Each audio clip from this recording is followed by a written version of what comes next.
A deep-sea robot spotted a sealed container resting in the silt of the Gulf.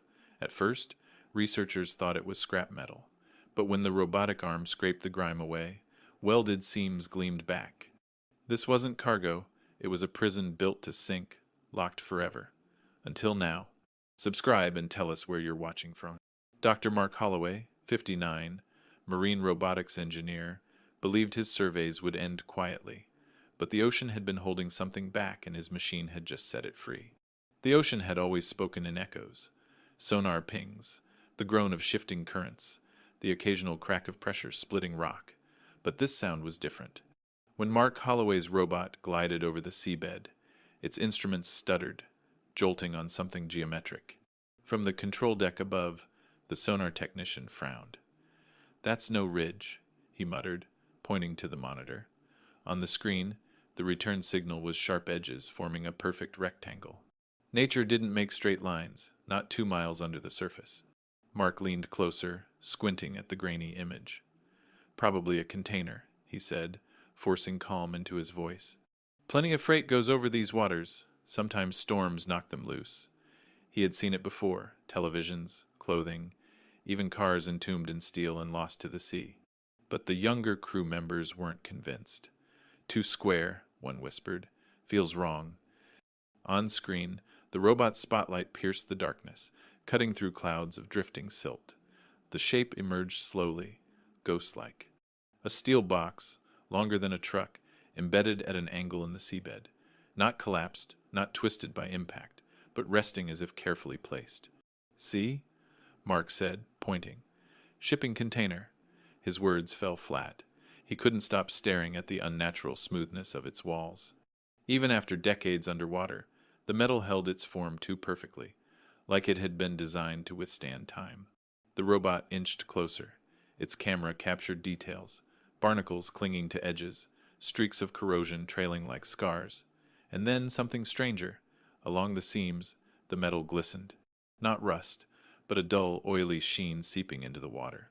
The crew wrinkled their noses, even filtered through rebreathers and vents. The odor carried. "What is that?" asked Lena, the biologist on board. "Smells chemical." Mark's stomach tightened. He brushed it off. "Fuel leak, maybe. Oil from the seabed. Happens." Still, the smell clung, metallic and sweet, like copper coins left too long in a damp pocket. The robot extended its manipulator arm, brushing silt away from one corner. The metal beneath was smooth, unnervingly clean. Another sweep revealed something unmistakable, a seam, but not a shipping container's standard latch. This seam was thicker reinforced. The sonar tech swallowed hard. "That's welded." Mark tried to mask his unease. Probably repairs, old cargo. But he didn't believe it. The weld was too neat, too deliberate. No accident, no quick fix. Someone had sealed this box on purpose. The robot's floodlight swept across the length of the structure. A faint serial number appeared, but most of it had been scorched away, the digits unreadable. "Burn marks underwater?" Mark's fingers drummed nervously on the console. "Feels staged," Lena whispered, arms wrapped tight against her chest. The others nodded silently. Mark forced a chuckle. "It's just metal, people, nothing more." But even as he said it, a sound rippled through the speakers, low, guttural, rising from the depths. At first he thought it was feedback, a mechanical hum. Then it stretched, reverberating like a groan torn from the seabed itself. The crew stiffened. "That's not the robot," the tech whispered. He checked his panel. The machine was silent. All systems normal. Another vibration rolled through, faint but unmistakable. The cameras shook as silt drifted up in slow-motion spirals. "Earthquake?" someone offered weakly. Mark shook his head. The seabed was stable, no tremors in this zone. He leaned closer to the speakers, straining to make sense of it. The noise wasn't random. It rose and fell like breath, like something vast exhaling into the deep. For a long moment, the only sound in the control room was that steady groan, vibrating through steel walls and human bones alike. Finally, Mark straightened. "All right, we log it, flag it, and bring it up." But his voice trembled, betraying him, because deep down, he knew, this was no ordinary wreck. The crew exchanged uneasy glances, but no one spoke. Each had felt it too, that unnatural resonance crawling through the ocean, rattling their nerves. Mark tried to focus on the screen, on numbers and readings. Anything but the image in front of him. The container rested silently in the seabed, as though waiting. From the corner of the feed, a fish darted into view, flashing silver in the spotlight. It swam close, brushing against the metal box, and jerked violently, spasming. In a blur of motion, its body twisted, then went limp, drifting away into the dark. Jesus, someone whispered. No one said what they were all thinking. That fish had touched the container, and then the sound came again, longer this time, deeper, rumbling through the speakers like a slow heartbeat amplified by miles of water. Mark clenched his jaw. He wanted to dismiss it, to keep the crew calm, but inside, his chest tightened with dread. It wasn't the sea. It wasn't machinery. It was an answer. From the speakers came a sound like something waking up. The ocean kept records of its own, but the maps in Mark's hands were silent. No wreck here, no loss report, no storm path that lined up with a container this size. From above, the research vessel rolled on a gentle swell. Fog pushed in from the horizon like a slow, pale wall, thinning the afternoon sun to a flat gray disk. Inside the control cabin, monitors hummed and ticked with numbers that meant nothing comforting. Mark Holloway scrolled through shipping registries and insurance logs, a flicker of blue light washing over his face. The database showed decades of traffic across the Gulf. Freighters, tankers, barges. Nothing missing here. Still think it's cargo? Lena asked softly.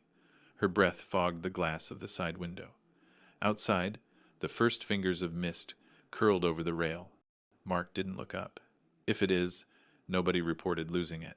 The sonar tech, Evan, tapped the screen where a gray rectangle glowed against darker gray seafloor. This is tidy, though. No twist, no break. That box didn't fall. It was set down. Or it sank in slow, Mark said. The words sounded weak, even to him. He flipped to historical charts. Tides, weather logs, storm tracks. The dates marched back to the 1,970 seconds, then the 60 seconds. Nothing matched a drop here. He checked older Coast Guard notes, a few cryptic lines about a patrol diverted for training operations in 1958.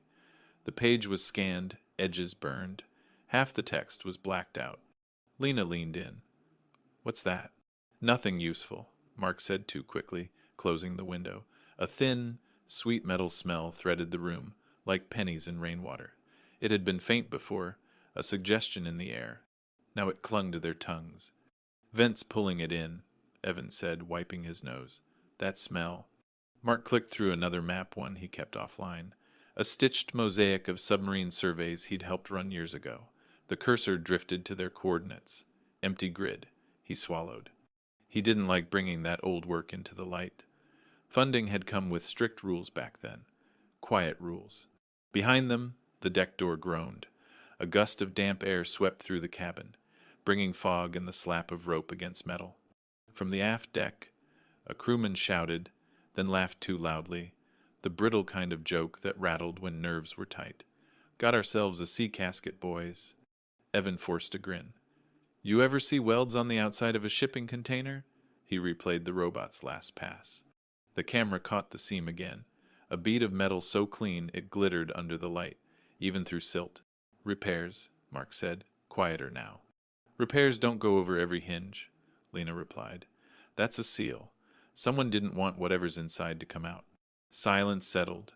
The fog pressed harder against the glass. It made the world small, like the boat was alone in a bubble. From above, the scene looked like a diagram.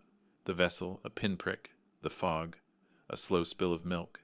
The sea, a slate sheet stretching in all directions. Below, the robot hovered, its lamps slicing bright cords through the dark. Pull the Coast Guard comms? Lena asked, already reaching. Mark shook his head. Not until we're sure. We log, we confirm, we call. In that order. Confirm what? Evan said. We don't even know what to call this. A soft thump sounded under the cabin floor, a ripple up through steel. Everyone froze. The engine gauges were steady, no wave big enough to shove them. Mark pictured the container 2 miles down, black water pressing against black metal. He had the sudden absurd image of a hand inside that box, knocking Ballast shift, he said. Seize glass, Evan murmured. Time slid. The digital clock over the hatch clicked from 3:17 to 3:42 p.m. The fog made it feel later, as if evening had jumped ahead. Mark tried to think in checklists: mass, position, lift points, path to deck. He rehearsed the steps because they were solid ground. He did not imagine anything living inside the box. He did not imagine breathing. Run the historical AIS one more time, he said. 58 through 60. Evan nodded, fingers flying. Lines of position lit the screen, freighters arcing wide, tankers slicing straight. One narrow streak cut near their grid and then veered away, as if given a late order. The call sign field was blank. Military? Lena asked. Could be, Mark said. He should have stopped there, he knew. Mark Holloway had been around Navy projects long enough to recognize the shape of a closed door. The sweet metal smell sharpened until it tasted like a coin pressed on his gums. He found himself rubbing the edge of his thumb where an old workshop burn had left a shiny scar. Different lab, different rules. He imagined paperwork with his signature on it, filed in a vault. The past had a way of floating up. Mark, Lena said. Your call. He clicked the intercom. Deck, prep the forward winch and the A-frame. We'll rig for a low, slow lift. We'll sea-lock the deck and clear non-essential personnel. A chorus of copy crackled back, followed by boot steps and the clank of hardware. The boat shifted under them as men and women moved to their stations. Through the fogged window, Mark caught a smear of movement. The crane head swiveling, ropes snaking, the A-frame leaning over the stern like a steel gallows. He brought the robot's feed into full view. We'll check for lifting eyes, he said. The camera glided along the container's edge. Nothing. No brackets, no handles. The metal face was featureless, save for that seam, and a patch where numbers had once been. The lens paused on a blackened rectangle. Even underwater, the scorch had bitten deep. Who burns a number off a box at sea? Evan said. Someone who planned to leave it, Lena answered. Mark's jaw worked. He fought the memory of a conference room a lifetime ago, where a man with a clipped voice had used the phrase, non-standard disposal. He'd been told to design sensors, not ask questions. Money had come, and with it silence. He had walked away later, but the work didn't always walk away from him. From the speaker, a low tremor rose faint, like a distant engine turning over. It faded. The team stared at the blank of the sea on their screens, as if it might speak. Let's keep the bot at standoff, Mark said. No more touches. We log. That's it. Evan nodded and pulled the robot back a few meters. In the new angle, the container looked like a tomb, silt sloping up against its lower lip, a thin cloud rising from the oily seam, as if the sea itself were exhaling. Behind them, the deck door opened again. 2 volunteers from the marina had wandered up the gangway, drawn by the crane and the mystery. Y'all bringing up treasure? One asked, grinning. Deck's closed, Mark said. Please head back behind the tape. The men shuffled off, muttering. Their footsteps faded into the fog. Lena rubbed her arms. We should call sooner rather than later. We will, Mark said, after we know what we've got. She watched him. You do know what this could be. He didn't answer. He focused on the screen, where the rectangle sat dark and patient. The smell crept stronger, and with it a pressure behind his eyes, like a low tone only his bones could hear. His hands hovered above the controls, steady by force. Prep the lift plan, he said. We do this safe. Evan exhaled. Safe, he repeated, like the word might make it true. From above, the fog settled until sky, sea, and boat merged. The research vessel became a dim shape in its own world. From below, the robot's lamp caught a sheen in the water around the seam, an oily ribbon that bent and drifted like smoke. Mark zoomed in. The weld glimmered like a scar. He pulled back. The path forward arranged itself in his head. Tether load, winch speed, deck lock, containment tarp. Each step clicked into place. He ignored the old file burned into his memory, the one where men in suits used words that carved room from air.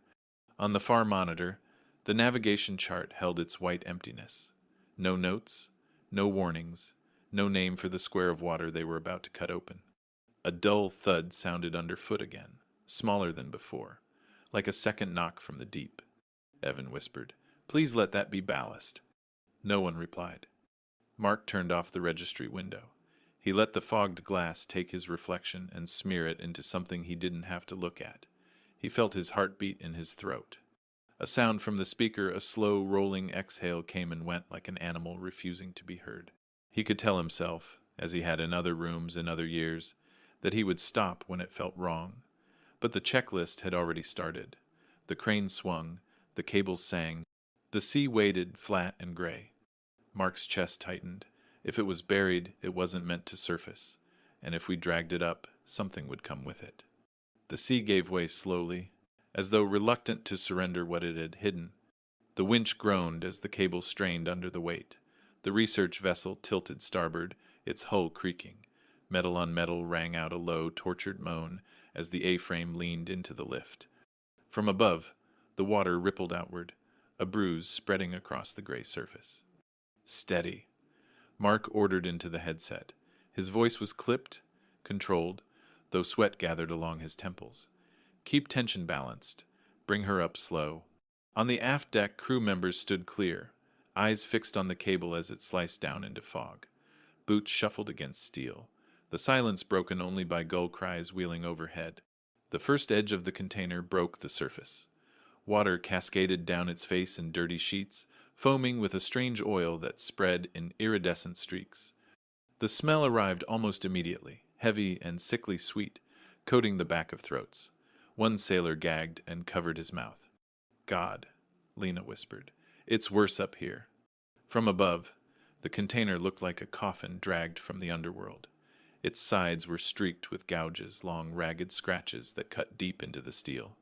They ran in jagged arcs, crossing over one another, always curving inward toward the seam, as if something inside had clawed to get out.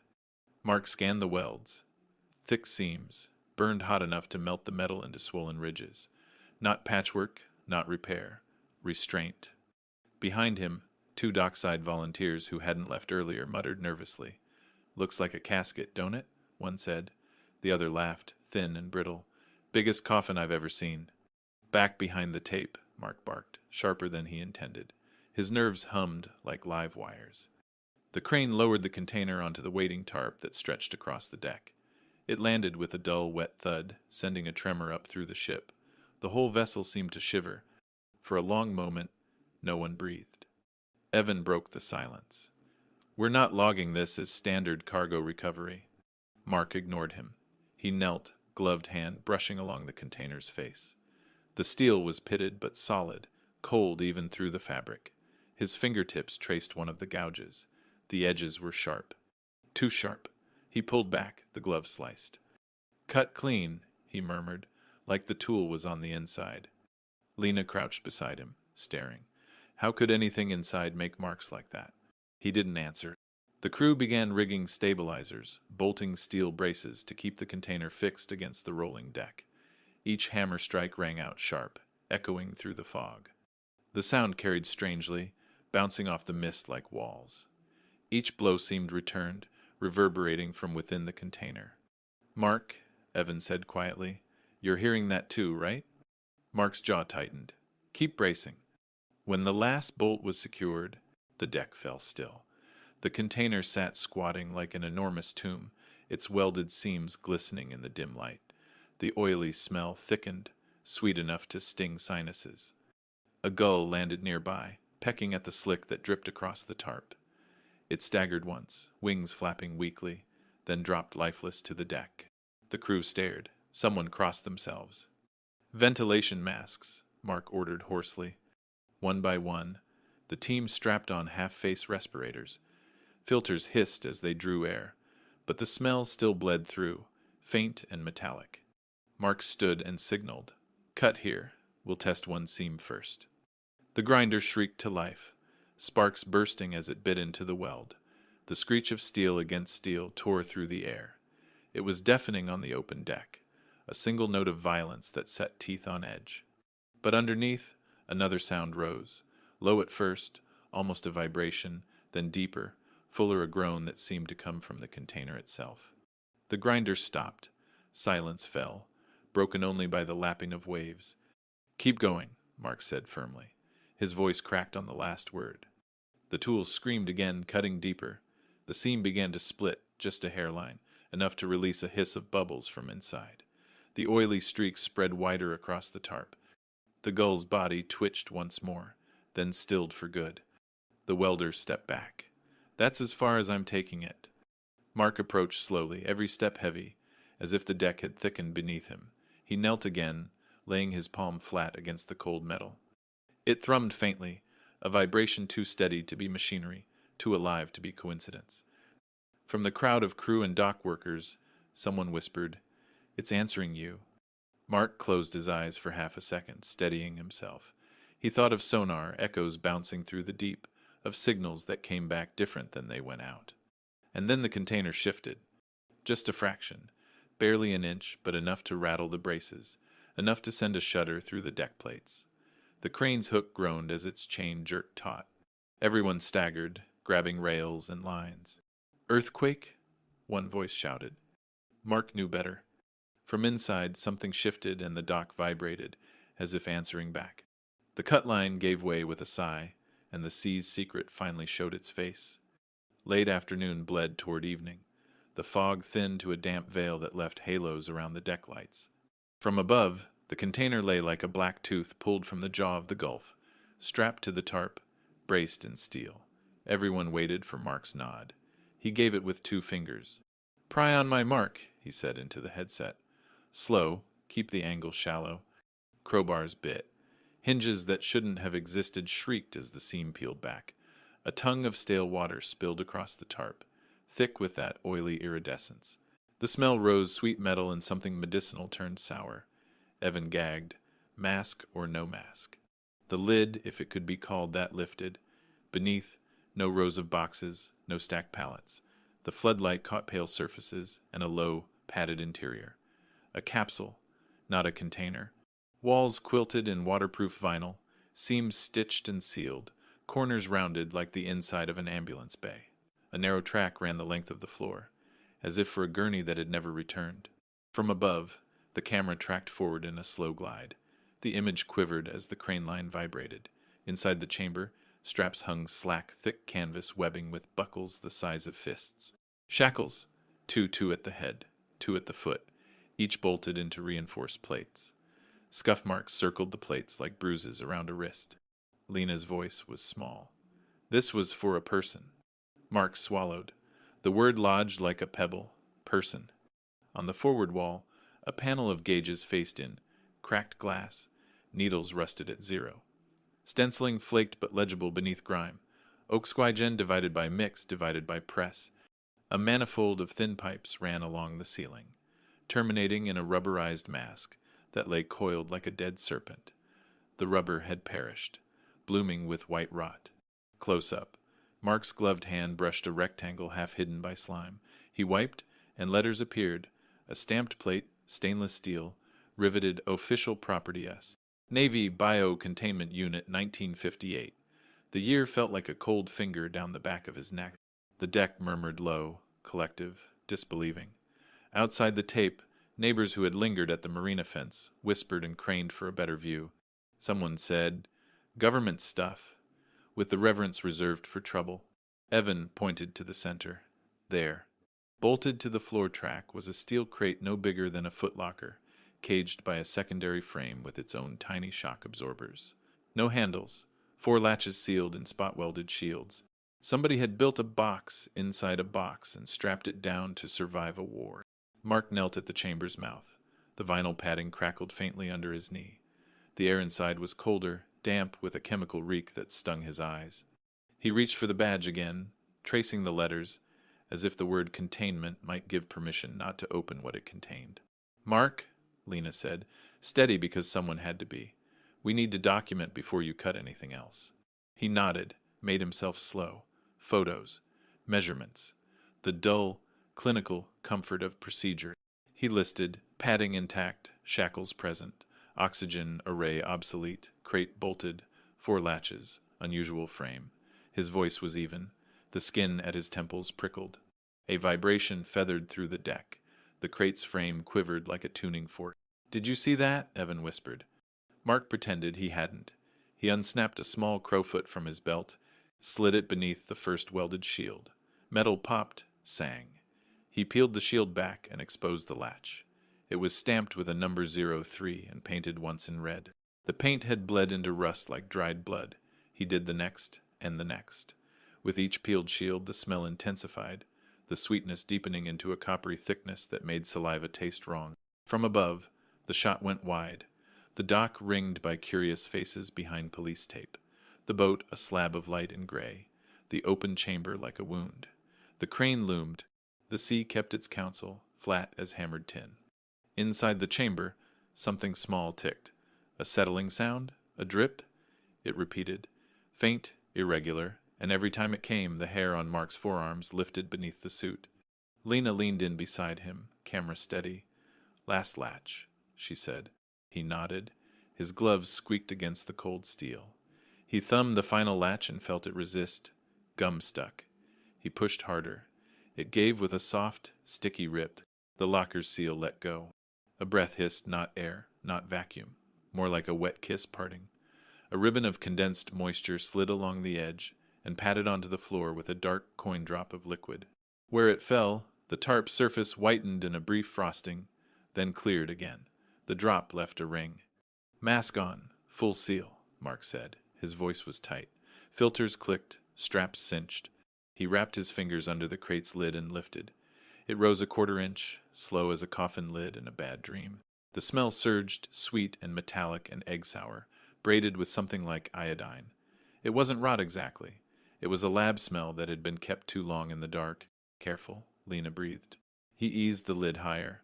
The gel inside caught the light. Opaque, gray-green, the texture of unset glue. Suspended within it, shapes floated slender glass tubes sealed with wax. Their labels fogged, their contents clouded, a constellation of vials at different tilts. Some were whole, their bubbles trapped like tiny moons. Others were cracked, their hairline fractures feathering out like frost. Where one had broken long ago, the gel around it had caved slightly, a pale cavity rimmed in crystal filaments like hoarfrost. He had expected vials from the moment he saw the frame. What he hadn't expected, what made his throat close, was what lay in the gel's center. At first it looked like a coiled strap, a loop of dark rubber that had been left to harden. Then the loop flexed. A slow, lazy ripple passed through it, subtle as the movement of breath beneath a blanket. The curve bulged, flattened, bulged again.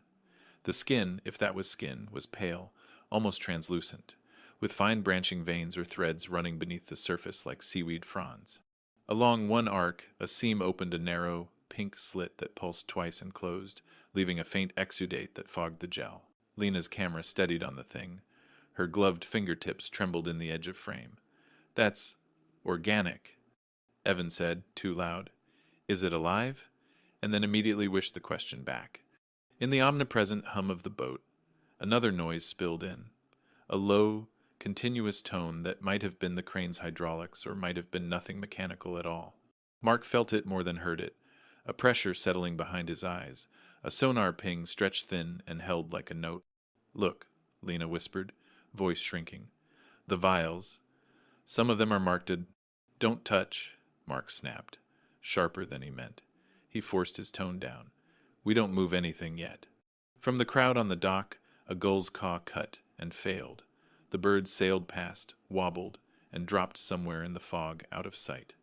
The smell thickened, slick on tongues. Mark leaned closer, against the warning of every nerve in his body. The gel's surface puckered where his warmth met cold. Beneath, the coiled pale shape quivered and released a thread of tiny bubbles that rose and hung, as if reluctant to leave. The slit opened again. This time, something like a frill along its edge lifted and settled, delicate, translucent, comb-like. Not a mouth. Not exactly. A vent? A gill? Memory flashed unbidden, a briefing years ago, a word spoken softly and forgotten, loudly non-standard, and a slide of a creature that had never seen sunlight. He shoved the memory away. Seal it, Evan said, voice thin. Seal it, please. Mark didn't move. The crate's interior had more to say. In a recess near the hinge, paper slept under wax, a packet of folded pages sealed into the gel. He could just make out stamped letters blurred by age. Project Moray, and the rest lost in milk. The coil flexed again, the slit closed, A faint vibration rippled the crate and ran up his arms through the lid. The oily slick across the tarp trembled in sympathetic rings. Mark exhaled. He realized he had been holding his breath far too long. This was not cargo. It was a chamber built to transport and restrain a human, and a crate designed to preserve whatever shared the box with them. A government pod, sealed to sink and never surface. He lifted the lid as far as the hinges allowed. Light slid deeper. The gel's face glowed like seawater seen through ice. More vials. More threads. Another pale loop curled beyond the first, finer, braided, its surface stippled with tiny pores that opened and shut in a slow, unsynced rhythm. A fresh wave of that sweet metal smell crept up and pressed against their masks. Lena's eyes watered. Mark's gaze snagged on a detail he had missed in the shock. Along the crate's rim, faint letters etched by a hand that had pressed through soft gel long ago. SUBJ06, as if someone had tried to leave a message while the box became their world. The gel convulsed, once gentle but unmistakable. Mark flinched back from the crate as a wet, pale coil unfurled within the dark gel and pulsed. The sweet metal smell blooming sharper, as if the thing inside had just drawn a breath. The crate was open, and the chamber no longer felt like metal and bolts. It felt alive. Mark staggered back a step, sucking breath through the respirator. The air filters hissed, but the sweet metal tang pressed straight through. His tongue tasted wrong iron and sugar, like blood stirred into syrup. Lena steadied her camera, its red record light blinking. "Keep filming," Mark ordered, though his voice trembled. "No edits. Document everything." Inside the crate, the coiled shapes floated in their chemical cradle, pale and veined, with that narrow slit opening and closing. But there was more. The vials surrounding it glimmered faintly. Glass walls held fluids of different hues. Cloudy amber, greenish black, a milky white that shimmered when the gel stirred. Mark leaned closer. Some of the vials bore faded stencils, numbers, letters, words half lost to time. Project Moray, dosage, subject. A few had fractured, their contents seeping into the gel. Threads of reaction spread from the cracks, like veins of frost in a window. The air above them prickled with a faint ozone tang. "Those can't still be volatile after 60 years, Evan said weakly. Mark shook his head. "I don't know what they are." At the hinge corner, the waxy packet of paper was half exposed now, jostled free by shifting gel. Mark slid a hook toward it, pulled it up slow, and peeled it into the light. A sleeve of paraffin cracked away, revealing folded onion skin pages stamped with military letterhead. Across the top, property of us Navy, Project Moray, classified. The first line scrawled beneath in fading ink. In the event of breach, do not expose to air. Keep sealed. Destroy subject matter on sight. Lena's breath caught audibly through her mask. Another line beneath. Containment chambers designated for ocean disposal only. Do not retrieve. Mark's hands shook. The page fluttered. He turned it, and on the reverse, a name appeared, handwritten in ink now blotched and faded. Dr. Allen V. Holloway. His chest went cold. His father's name. He dropped the page as if burned. It stuck to the gel and slowly sank back inside. From somewhere deep in the crate, bubbles rose. The coiled shape flexed, the slit along its surface widening just enough to reveal a glimpse of something glistening and ridged within. The hum that had been a background vibration grew stronger, a low note that filled the chamber, rattling bolts and braces. Mark stumbled back another step, his heart hammered. "Seal it," he started, but the words died. Because one of the vials was leaking, a thin crack spread across its side, spiderwebbing, until the tip burst. A single drop welled up, then fell, pattering onto the steel rim of the crate. Where it struck, the metal sizzled. Smoke curled upward. The drop didn't roll off. It sank, burning into the steel, as though the box itself were made of soft wax. "The hell," Evan whispered. Mark lunged forward, grabbed the rim, and slammed the lid back down. The vibration traveled through his gloves into his arms. The gel inside rippled in protest, and for an instant he felt not heard, but felt something like a pulse pushing back. The latch caught. The hum subsided to a faint thrum, like a heartbeat receding into distance. But the smell was stronger now, coating the air thick and sweet, almost floral. It left a chemical sting behind the eyes. Mark blinked hard. When his lids shut, he saw things he couldn't explain. Pale coils drifting, not in a crate but suspended all around him, filling the room, filling the ocean, stretching as far as his vision reached. When he opened his eyes again, the deck was still there, the crate still shut, but the impression lingered, ghost-like. "You okay?" Lena asked, her voice close. Mark nodded too fast. "Yeah, just yeah." He scrubbed a gloved hand across his mask. From above, a wide shot, the dock thick with curious onlookers, the boat a lonely glow in fog. The crew stood frozen, staring at the container like parishioners waiting for a sermon to end. Mark steadied himself, forcing his voice to work. "Nobody touches the crate again. Nobody. We bag the chamber, get it locked, call higher authorities." "Authorities?" Evan said, laugh sharp, nervous. "Like who? CDC? Navy? Who's going to believe this?" Mark didn't answer. His pulse still pounded too loud. The paper with his father's name pressed at the back of his mind.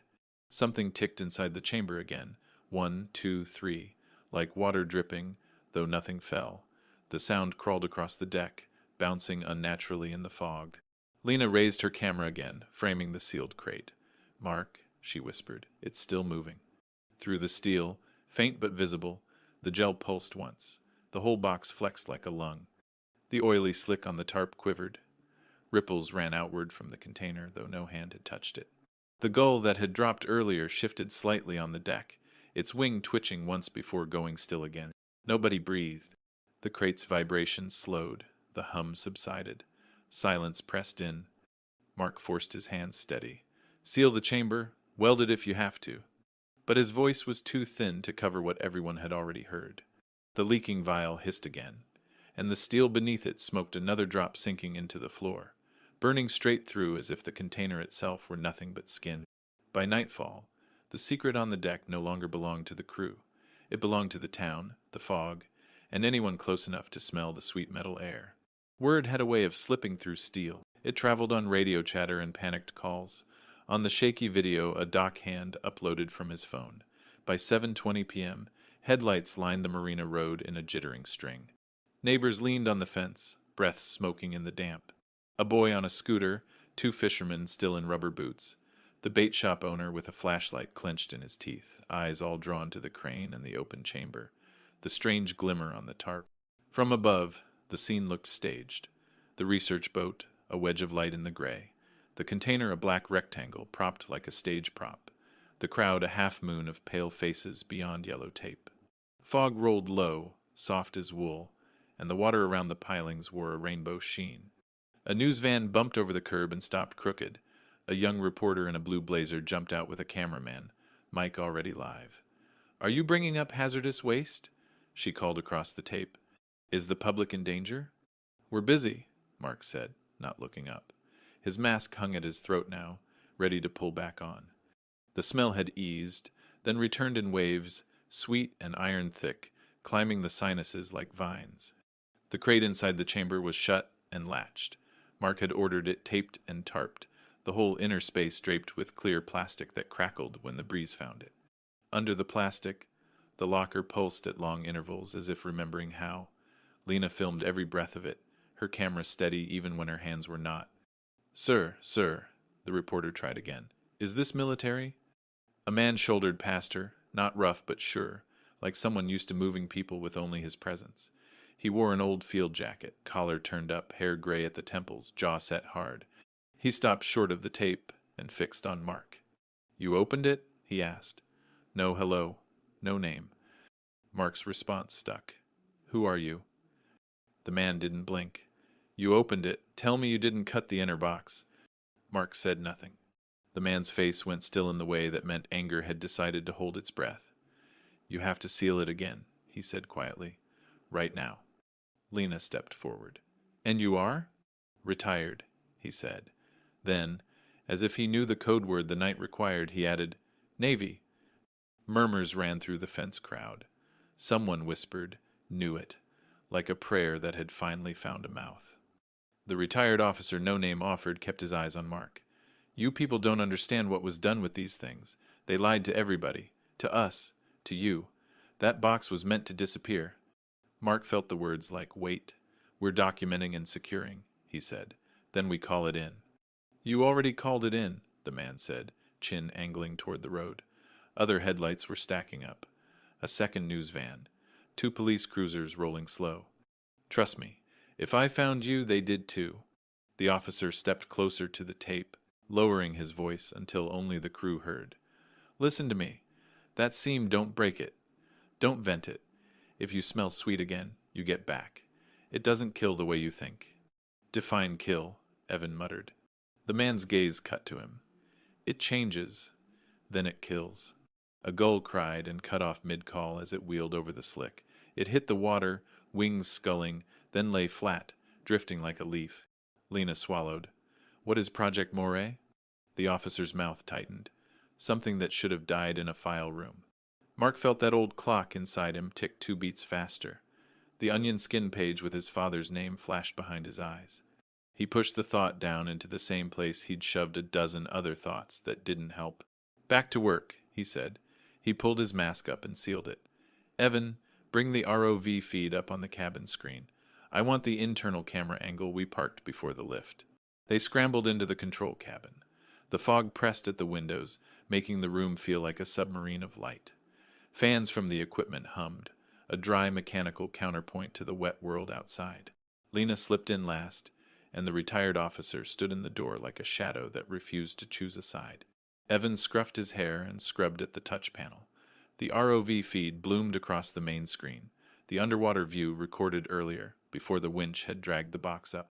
The bot hovered in blue-black gloom, lamps cutting cones through drifting particles. There was the container, half-sunken silt, seam glittering like a scar. There, the oily trail creeping up, lazy as smoke. Fast forward to the internal lens, Mark said. Evan tapped. The angle shifted. The ROV's secondary camera, small and tucked near the arm, had peered straight into a narrow gap at the seam they'd brushed clean. The image was close, almost claustrophobic. Darkness and glints. A stripe of matte padding inside, and something else beyond it. A softness where there should have been hard walls. Hold, Mark said. The clip ran. At first, nothing moved. The sea dust floated like snow in a black room. The camera's tiny autofocus hunted, breathed, settled. Then, at the far edge of the frame, a shape drifted into focus, a curve pale as a peeled grape skin. Not metal, not rope. It pressed soft against the padding, then withdrew with a faint elastic tremor that made the vinyl wrinkle and smooth. Lena whispered, "That wasn't there on the first pass." Evan scrubbed back 3 seconds and played it again. The curve returned, closer this time. Veins fine, and branching mapped faintly under its surface. For 1 beat, it rested against the padding, and the padding indented, as a cheek does on a pillow. "Jesus," someone breathed. The retired officer didn't swear. He only said, You see why it was welded, son?" Mark did not answer. He could hear blood in his ears, fast and soft. The monitor's fan whirring sounded like wind rising, though the cabin was sealed. "Keep rolling," he said. The shape slid out of the frame. The camera shook as the ROV adjusted. A second later, another movement blurred past the lens, a thinner strand, whip-quick, then gone. The sea dust swirled in its wake. The autofocus hunted again, pulled tight and caught it. Close up, a narrow slit along the pale curve, a seam that opened and flattened and opened again, slow and patient. A delicate frill lifted along the rim of that slit, transparent as mica, and trembled like a comb. The frill sank. The slit closed.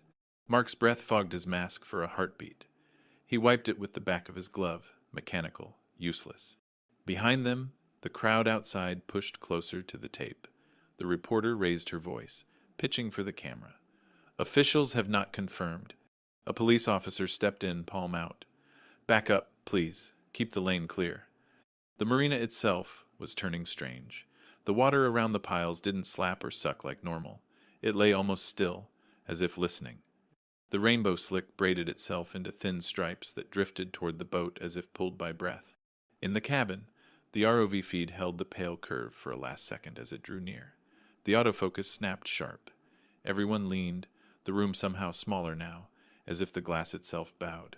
The curve stopped. It filled the frame. And then it changed. Where there had been only seam and frill, a darker oval formed beneath the surface, an iris-gray blot, webbed by capillaries, glossy with gel. It wasn't an eye, not like theirs, but it did the thing eyes do. It found the camera. Lena's hand tightened on the counter until her knuckles blanched.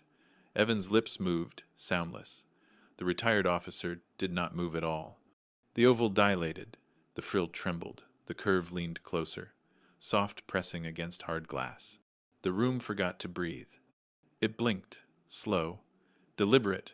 By dawn, the mystery had grown legs, rumors scuttling from dock to diner, whispers thick as fog. But what broke wasn't just the story, it was the people holding it. The research vessel's deck was cordoned now, yellow tape looped like a noose. Floodlights cast everything in surgical glare. The container sat tarped, bolted down, but the shape beneath it was unmistakable. Everyone on the Marina Road could see its outline. Mark hadn't slept. None of them had.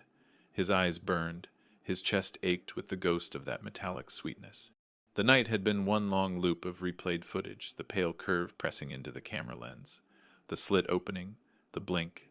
Inside the cabin, Lena scrolled through digitized archives she'd managed to access overnight. Her voice was hoarse. Look at this. She enlarged a faded document stamped 1960. It was a congressional hearing transcript, most of it redacted, but one line escaped the censor's ink. Non-carbon adaptation experiments, codename Moray, results unsatisfactory, recommended disposal in controlled marine environments. Evan leaned over her shoulder.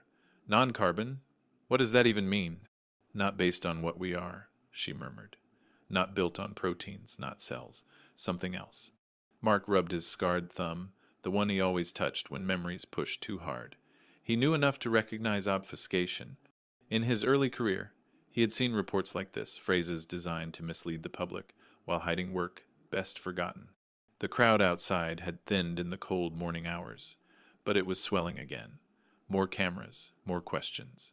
The fog clung low, turning headlights into glowing orbs. The oily rainbow slick still spread from beneath the dock, coiling lazy tendrils that refused to break apart. From above, the marina looked infected, a bloom spreading out from one black seed. Then came the scream. It cut through fog and chatter alike, sharp and human. The crew spilled onto the deck. Near the rail, Evan was on the ground, limbs jerking. His respirator dangled loose, his skin flushed pale, sweat sheening his brow. His eyes rolled, pupils quivering. Get him on his side, Lena shouted, rushing forward. Mark knelt, grabbing Evan's shoulders. His skin felt too hot, almost fever burn. A sour metallic smell poured from him, stronger than anything the crate had leaked. Mark gagged behind his mask. Evan choked, coughed, and when his eyes snapped open, they weren't steady.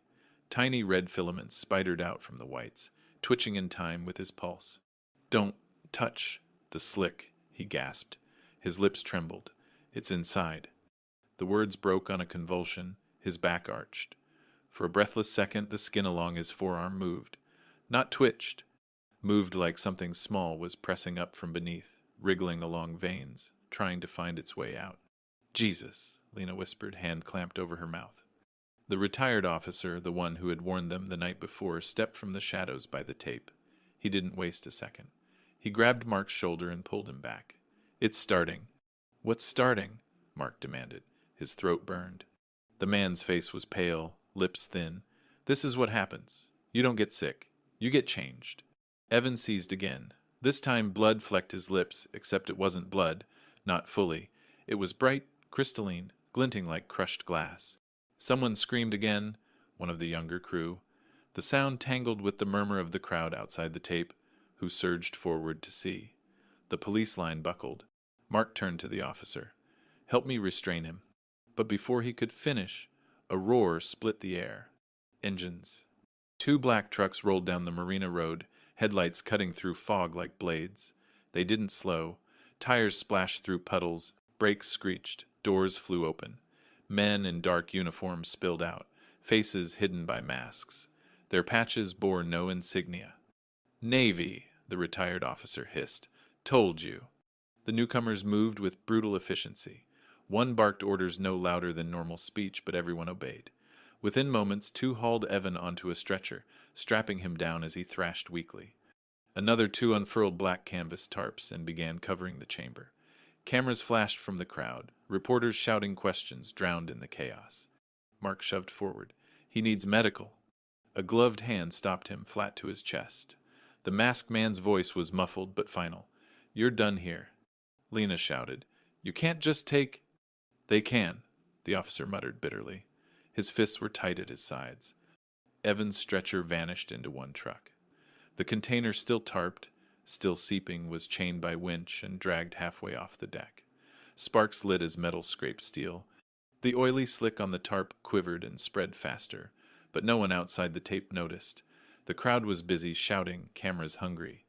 Mark tried to push past again. Tell me what's inside, he demanded. His voice cracked. I deserve. The masked man leaned close. His visor reflected Mark's own tired eyes. His words were flat. You saw enough. Forget the rest. They hauled the chamber onto a flatbed. Chains clattered. Tarps whipped. Within minutes, the black trucks roared away, engines fading into the fog. And just like that, the deck was bare. The neighbors at the fence buzzed, shouting questions, demanding answers. Police shoved them back. The news reporter shouted into her mic, words tumbling over one another. Mysterious operation, government removal, potential hazardous discovery. Mark stood in the silence that followed, chest heaving. His gloves smelled of that copper-sweet rot, and the taste of it lingered in his throat. He turned slowly. The tarp wasn't clean. Where the container had rested, the steel beneath was pocked with holes, not burned deep, but eaten, as though acid had wept into the deck itself. Some holes still smoked faintly. Lena whispered, It's still here. The officer nodded grimly. They don't clean, they erase. Different thing entirely. Mark pressed his palms to the railing, staring at the oily film lapping against the pilings. In the silence, he could almost swear it pulsed with the tide, like breath. And in his chest, a realization pressed heavy. The Navy hadn't confiscated to protect them. They had confiscated to hide it. They didn't explain. They just erased us. Morning broke thin and colorless, and with it came the kind of proof that didn't argue it mapped. By 9:10 a.m. The marina had emptied of black trucks, but not of questions. The dock still wore a sheen the color of gasoline rainbows, and the air still carried that faint sweet metal taste that made coffee go bitter on the tongue. Mark stood in the control cabin with Lena and Evan's empty chair, the absence like a dent in the room. The retired officer waited by the doorway, a hinge no one could quite shut.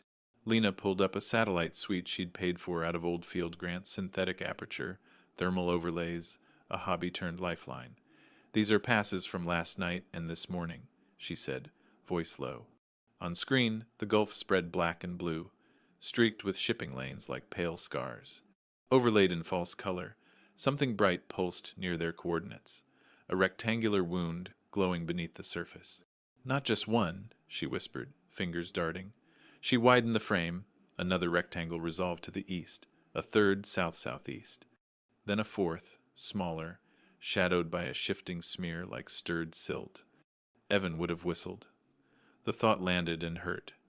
Mark swallowed. Drop pins. She did, each click like a nail driven into wood. The pins formed a lazy arc across a narrow band of seabed that followed an old trench line as tidy as a ruler. It wasn't random. It was placement. From above, it would have looked like a constellation made by hands that thought in grids. How deep? Mark asked. Within 50 meters of our find, Lena said. Same signature, dense core, minimal deformation. The retired officer leaned in, the map reflecting in his eyes. They dumped them in a run, keel hauled by time. He spoke like a man reading the names on a wall he'd visited too often.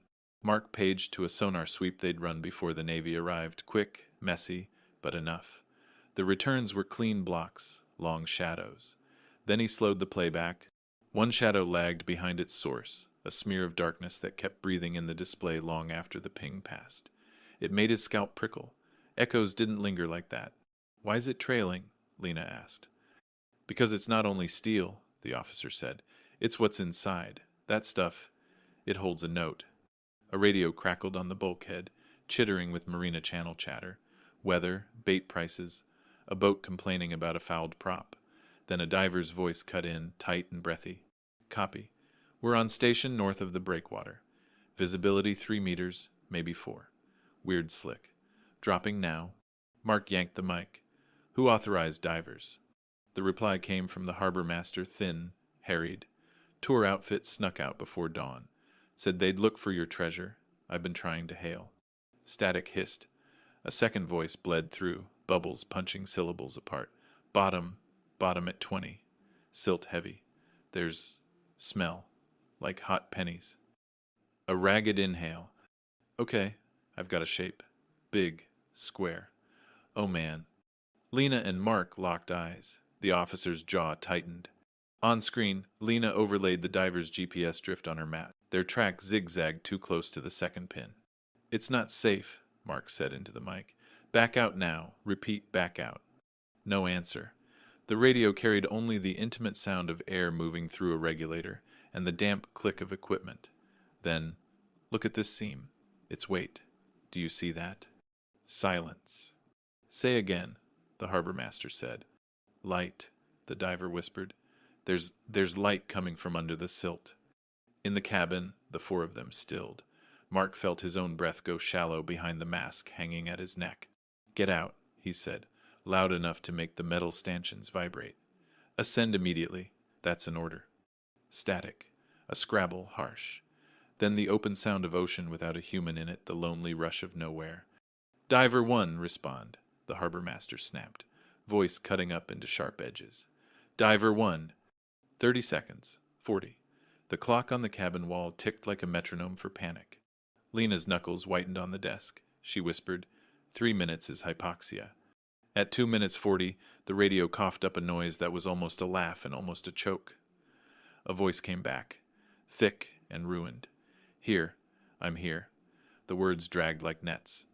Ascend now, Mark demanded. Do not touch anything. Do not look, he heard himself, too late for specifics. Do not do anything. Oh, the diver's voice strained. Something wet clicked between syllables. It's fine, just had to look. Mark closed his eyes. Behind his lids he saw onion skin paper sinking, a name inked in a hand he knew by family photographs. He opened them again to the map, to the pins that proved whatever this was. It was bigger than a single bad decision. Outside, the crowd at the fence had thinned to stubborns, a couple in raincoats, a teenager with a skateboard, the reporter still broadcasting into fog like it was the future. The rainbow film around the pilings had thickened into ropes, narrow bands combing toward open water as if tugged by something below. The radio crackled once more, and the diver's voice changed. Clearer, almost bright. Surfacing, he said, and for one heartbeat hope flared in Mark's chest. They met him at the dock ladder. From above, the shot would have tracked camera floating backward as a figure rose in slow motion, black wetsuit crawling with threads of weed. Hands reached down, clasped forearms, hauled. He landed on his knees, mask askew, eyes wide and glassy. He opened his mouth to speak. Nothing came out. His lips moved, forming words that didn't arrive. Then a stream of seawater spilled from him, thin at first, then steady as if his lungs had forgotten what to hold. It puddled on the boards around his knees, soaking through wood, trickling back to the gulf. He gagged again, and more water came, flecked with iridescent sheen. His pupils pulsed, the irises stuttering under a tremor Mark felt in his own jaw. The retired officer crouched close but didn't touch, voice purposeful. Blink twice if you can hear me. The diver blinked once, then slowly, deliberately, again. He tried to shape a word with lips that had become strangers. What came out was a soft click, like a camera shutter closing underwater. Sirens called from the road late, inevitable. The harbor master waved paramedics forward, and they lifted the diver onto a stretcher, turning him gently on his side as water continued to leak out of him, as if the gulf had been poured inside to settle him like a weight. In the cabin, Lena dragged the map wider. There's more, she said, not looking away. She toggled a filter, and thermal noise fell away to leave only the stubborn heat signatures of the world. The pods glowed faint. The water around them was cooler than it should have been, like pockets of night. And the largest glow wasn't where she expected. It hovered beyond her 4 pins, half hidden by a cloud of scatter. She had to max out the gain to pry it into view. A rectangle that refused to end, its long axis dwarfing the others, its edges oddly soft, as if silt had tried and failed to smother it. She cross-checked depth contours, Mark ran a quick back of envelope on the console with trembling fingers, translating pixels to meters. The number that came back didn't fit in his mouth. From above, the water looked the same. From below, something vast lay in ordered silence. He pictured the line of pods as he'd seen them on screen, then imagined a captain in 1958 giving quiet orders in a chart room. Here, here, here, and here. He imagined the last order said without a name, only a nod.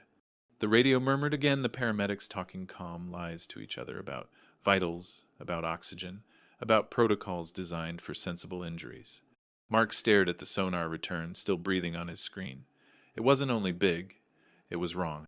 The echo stretched, then settled, then somehow stretched again, as if the box itself took its time to answer. Something pressed at the back of his teeth. He tasted copper and sugar and the stale iodine of old hospitals. The smell in the cabin seemed to thicken, though every window remained cracked. He knew, suddenly, why the Navy had moved so fast and so hard. Not because of one chamber on one dock. Because the line didn't end here. He gripped the edge of the console until his knuckles blanched. Lena looked over, pupils too large, hands trembling just enough to blur her next click. The retired officer didn't ask what the number was. Men like him always knew before the rest. Outside, gulls circled and didn't cry. One pod loomed longer than a warship, its shadow still echoing on sonar. Do you think this is natural, or something far darker? Secrets have a half-life. When they leak, they poison more than the water. The Navy trucks had taken the chamber, but paper traveled differently. By midday, Lena's contact in Washington sent a scrambled message through an encrypted channel. The subject line was a single word, Moray. Mark sat hunched in the cabin, sleeves rolled, eyes raw from fatigue. His laptop glowed pale against the fog-dark morning. Files unfolded in front of him, declassified fragments stitched together by whistleblowers and archivists with long memories. He scrolled past censored pages until the black bars thinned enough for words to breathe. Project Moray, initial goals. Development of marine adaptive bioforms for strategic use in denied zones. Beneath, type notes. Cross-reference with civilian penal units. Conscription of test subjects authorized by Executive Directive, 1957. Mark's stomach clenched. Penal units. Conscription. Plain words hiding unspeakable acts. He forced his eyes on the page. Experimental summary. Subject groups exposed to modified deep-sea organisms. Resultant adaptions included gill analogs, altered bone density, non-carbonic tissue samples. Mortality rate, 92%. Lena's hand covered her mouth. They weren't testing fish. Mark scrolled. Images flickered up, grainy photographs scanned from microfilm. Men strapped to gurneys, women behind glass partitions, pale skin glossed with sheen. A sequence of 12 frames showed a figure convulsing in a tank, then lying still, chest concave as if the ocean had pressed it flat. Evan's empty chair felt heavier. The retired officer stood in the corner, arms folded, his silence louder than any protest. Mark forced the next file open. A field report stamped with urgency. Disposal procedure initiated. Non-viable subjects to be sealed in containment units. Chambers deployed to Gulf for permanent burial. Site designation, Moray Row. His throat closed. Burial. Not disposal of chemicals, burial of people. Lena whispered, "Those pods, they're coffins." "No," Mark said, his voice scraping. "Not coffins. Cages." From above, the research boat drifted in fog, the marina a ring of pale faces still clinging to tape and rumor. Beyond them, the town had already sprouted stories. Secret weapons, Cold War trash, aliens. Only 4 people in the cabin saw the truth scroll past in ugly type. Mark clicked the last unsealed file. It was dated months after the congressional hearing. Subject 06 incident. Unit breached during sea transfer. Fluid contamination observed. Chamber lost at depth. Recommendation, seal and abandon. No recovery. A blurred photo accompanied it. A shipping deck. Men in masks dragging a container identical to the one they had raised. In the corner of the frame, a figure hunched on hands and knees, skin glistening, face turned away. Shackles dangled from its wrists. The file ended there. Mark leaned back, breath shallow. "We lifted it." Lena's voice shook. "The one they lost. the one they swore never to recover. The officer finally spoke. And you know why the Navy came running. They weren't here to clean your mess. They were here because they knew which number you pulled. Mark stared at the photograph, at the blurred shape hunched in the corner. His chest hollowed. The packet of onion skin paper they had half seen in the crate burned in memory. Dr. Allen V. Holloway, his father, his signature tucked inside a nightmare. For years, Mark had told himself his father's generation only built machines, never cages, that whatever secrets died with him belonged in another era. Now those secrets breathed again. The radio jolted him back. A voice crackled local news, caught on the emergency band. Officials refusing comment on potential bioweapon discovery, public warned to avoid contact with shoreline slicks until further notice. Lena slammed the laptop shut. It's out. Everyone's going to know something, just not the truth. Mark rubbed his face. Truth would break them. The officer's gaze bored into him. Truth broke you. Outside, the fog shifted, thinned, then closed again.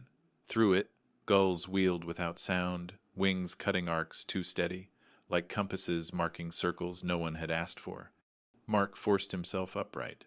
We need containment. If these units are breaking down, if the vials are leaking, this doesn't stop at Evan. The whole coast could... He stopped. His voice faltered. Because at that moment, the sonar tech, one of the locals the Navy hadn't chased off, called from the aft deck. Dr. Holloway, you'd better see this. They stumbled out, masks tugged back into place. The man pointed to the sonar screen bolted near the rail. The feed pulsed with a fresh return, the trench line glowing with its constellation of pods. But one of them had shifted. Its echo was angled differently now, as if the box had rolled slightly in its silt bed. Mark leaned in. His breath fogged his mask. Not seismic, the tech said. No quakes logged. It just moved. The return sharpened. For half a second, the sonar trace showed not a block, but something bulging outward, as if the box walls had flexed. Then the signal smoothed back into a rectangle, innocent again. Mark's pulse raced. He turned to Lena, to the officer, to anyone who would listen. They're not sealed tombs, they're live units, and they're waiting. The retired officer's face was carved from stone. Waiting for what? No one answered. The oily slick at the pilings rippled once, though the water above was calm. Project Moray hadn't been about building weapons. It had been about burying failures. Each pod held not chemicals, but people altered, abandoned, and left to the ocean. And the one they had pulled up, the one marked 06, had already breached containment once before. Mark stared at the sonar return trembling on the screen. The lost chamber was labeled 06, and now, 60 years later, 06 was awake. By late afternoon, they decided to do the one thing every instinct warned against touch the others. The Navy had erased the deck and driven off with the chamber, but the ocean hadn't signed any paperwork. 4 more pods still lay along the trench like teeth in a jaw. Mark stared at the pins on Lena's screen until they felt like eyes staring back. Nearest units within 2 nautical miles, Lena said. The room smelled faintly of coffee gone sour and that lingering sweet metal tang that never fully left. Shallowest of the 4, we can reach it with the ROV and the hot tap rig. The retired officer stood with his hands in his jacket pockets, shoulders set. You try to weld that thing and it'll fight you. Mark cinched his mask straps loose around his neck, voice flat. We're not lifting, we're sealing. If a seam's failing, we cap it. Buy time. He didn't say for whom. The town, the coast. The man on the stretcher still coughing water in some anonymous van. At 4:18 p.m., the vessel idled above the second pin. Fog thinned to a greasy haze. The sea looked like oiled slate, slicks spiraling outward in dark rosettes. From above, the boat seemed to hover over a bruise. Launching, Evan's substitute Luis, a local tech, said, knuckles pale on the joystick. The ROV slid into the water, lights blooming in green darkness. Cameras adjusted, hunting for edges. The speakers in the cabin hissed as the tether paid out, a long umbilical unspooling into cold. Mark watched the feed. Silt rose in drifting curtains. Then there it was, a rectangle buried to its belly, seam ribbed like a welded scar, corners softened by decades of sleep, no lifting eyes. No marks but that same scorched rectangle where numbers used to be. Bring in the clamp, Mark said. They'd pulled a steel collar from the shipyard, 2 half-moons machined to mate around a seam and choke it tight. It dangled under the ROV like a jaw. The retired officer leaned forward despite himself. "You can't fix what it is with what it isn't," he muttered. "But go on." Luis feathered the thrusters. The ROV drifted close, lights whitening the seam. Something shimmered on the metal, a film that slid away from the lamp beam like shade avoiding Sunday. "Hold," Mark said. He swallowed. "Lena, record full telemetry. Temp, pH, any off-gas." "Recording," she said. Her voice carried a tremor she didn't bother to hide. The clamp kissed steel. The hull sang so faint it might have been imagination. Luis tightened the hydraulics. The jaws closed another millimeter. The song deepened. At first it was vibration felt in metal, a whisper through deck plates, a pressure under the ribs. Then it threaded the cabin, a low note like distant whale song heard through walls. The fans didn't mask it. The human voices didn't dent it. "Reading pH drop," Lena said, squinting at drifting numbers. "Tiny, but oh." She pressed a hand to her temple. "You hear that?" No one answered. They all did. In the feed, the seam gleamed wet. Where clamp met metal, a thin line of bubbles stitched outward and upward, like a zipper being undone by water. The bubbles didn't rise. True, they drifted sideways, then down, then hung, as if they'd changed their minds about being bubbles. "Hydraulics set," Luis said through clenched teeth, bringing the welder in. The ROV's second arm swung the hot tap torch into view, a stub of engineered fire meant to bite steel underwater. Luis thumbed the control. The torch licked the seam with a needle flame. The pod moved. Not much. Just enough for the camera to catch the seam, flexing not metal, yielding under heat, but something inside pressing back, shaping the wall from within. The weld puddle skittered away, refusing to take. "Back off," the officer said sharply. "Again," Mark said. The flame found the seam a second time. This time the steel reacted like living tissue, blistering under heat, then smoothing as if it remembered its shape and denied the change. The clamp's pressure gauge ticked down on its own.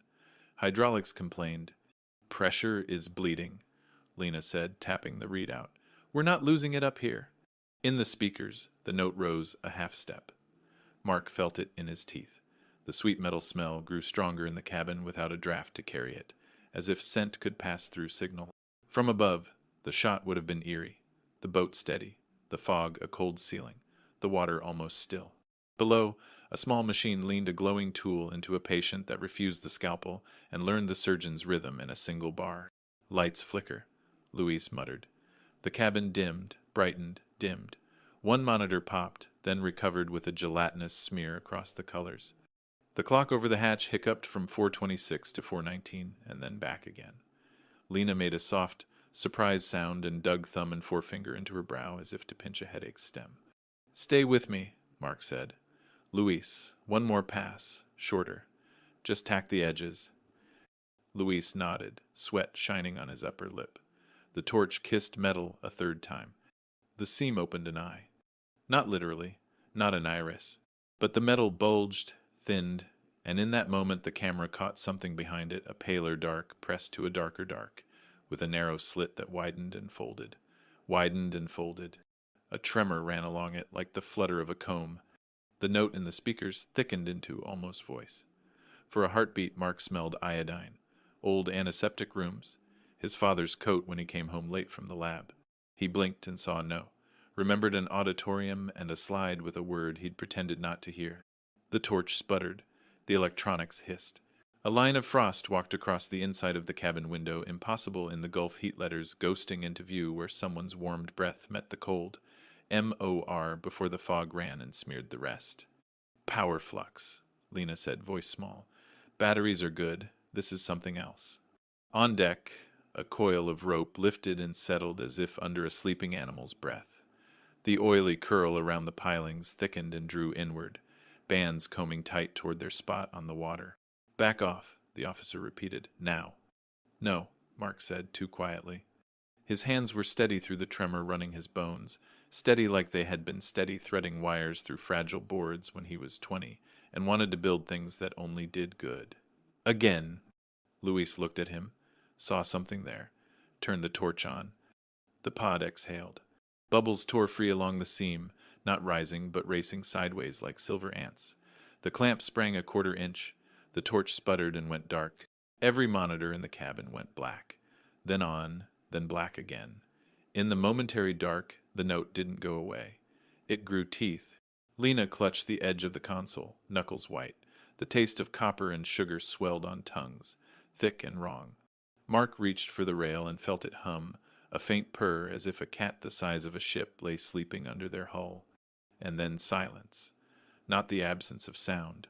The presence of a larger quiet that flattened smaller noises and made breathing feel like a trespass. "Hydraulics lost," Luis whispered. The clamp eased of its own accord, like a jaw unclenching after a dream. On the screen, the seam smoothed. The blistered steel forgot being blistered. The pale darkness behind it withdrew.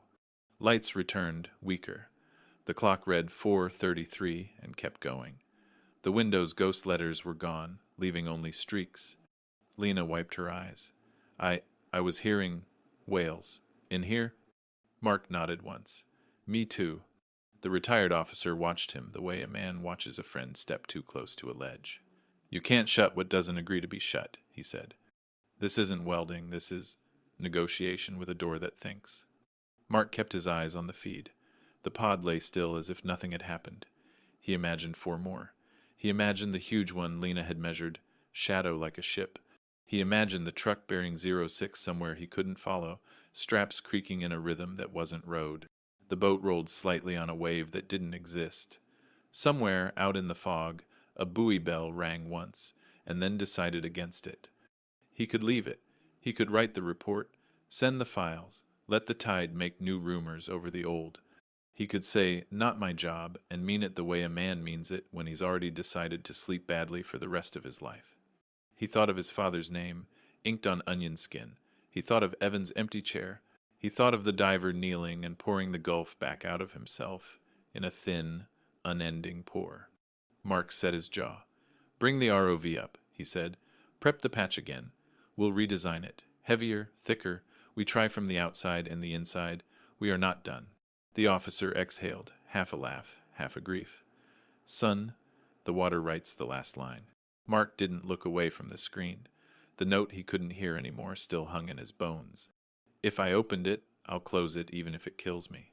The worst breaches never roar in daylight. They arrive when the world is half asleep, when no one is ready to witness. 2:13 a.m. The research vessel rocked on a windless tide, its lights throwing long spears across the fog. Most of the crew had drifted into uneasy naps on benches or against bulkheads. Even Lena, who had kept her camera glued to her hand for 2 straight days, had finally succumbed, her head pillowed on her arm in the cabin. Mark hadn't slept. He sat with a mug gone cold, eyes on the sonar screen that pulsed quietly, one green heartbeat after another. Every ping came back steady, as if the trench was frozen in time. Yet under that calm, something in his bones whispered movement. The retired officer had offered to stand watch. He dozed in a chair by the hatch now, his head lolling, hands still curled around the butt of a pistol he hadn't unholstered in years. Mark envied him the sleep, though he doubted it was restful. Then the ship shuddered. Not a wave, not ballast. A deep vibration rising up through steel plates, rattling mugs and clipboards, buzzing in teeth. Mark jolted upright. The sonar screen blinked once, twice, then went black. Every monitor in the cabin followed. The generator coughed, caught, then died. Darkness swallowed the vessel. From outside, a gull shrieked once high and panicked, before cutting off as if a knife had trimmed the sound. Power, Mark barked. His voice cracked in the pitch. No reply. The only sound was the groan of the hull shifting, as though the boat itself had become part of something larger that moved beneath. The officer woke with a start, pistol half drawn. What? A metallic clang cut him off. From the deck. The kind of sound no seaman mistakes. A latch giving, a door forced. Mark sprinted to the aft deck.